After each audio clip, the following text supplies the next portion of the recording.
if you believe that the clock on the wall is being accurate. Let's check the markets with Scott Crothers and Stifel Nicholas. Good morning, Scott Crothers. Good morning, McGraw. Dow started off down, but we finished up. We'll take that. What was the story? Exactly. Yesterday, the Dow was up 17 points, closed at 23,440, with Boeing leading the Dow higher. A big sell-off, and GE kept the gains in check. It was down over 7% on their dividend cut and restructuring. We had no major economic news, and the yield on the 10-year U.S. Treasury rose to 2.4%. So, pretty good day. All right. Used car prices. What are we hearing from them? Yeah, the prices for used cars has held up despite many predictions that prices would fall.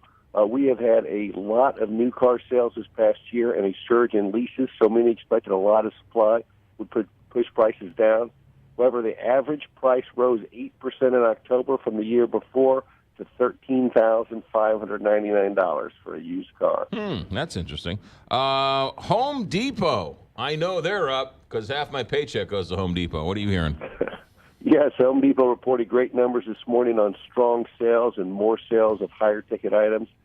Same-store sales were up 7.9%.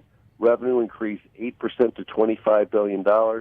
Home Depot made a profit of $2.17 billion or $1.84 a share.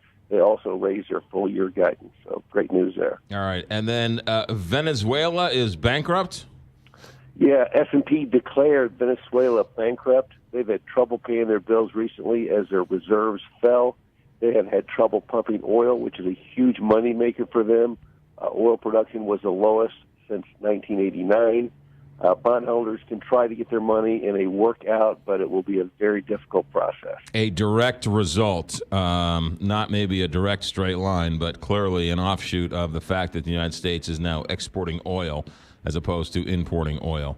So the geopolitical world switches when we hold the oil. Interesting. All right, markets today, Scott Crothers and Stifel Nicholas. Today the Dow looks off or down on the futures 25 points. The Home Depot numbers might turn the market around a little. We get a look at the Producer Price Index and Small Business Optimism Index this morning, and we get earnings from ESCO Technologies after the market closes. Those things can turn the market around. Scott Crothers, you're the goods. We'll talk to you tomorrow.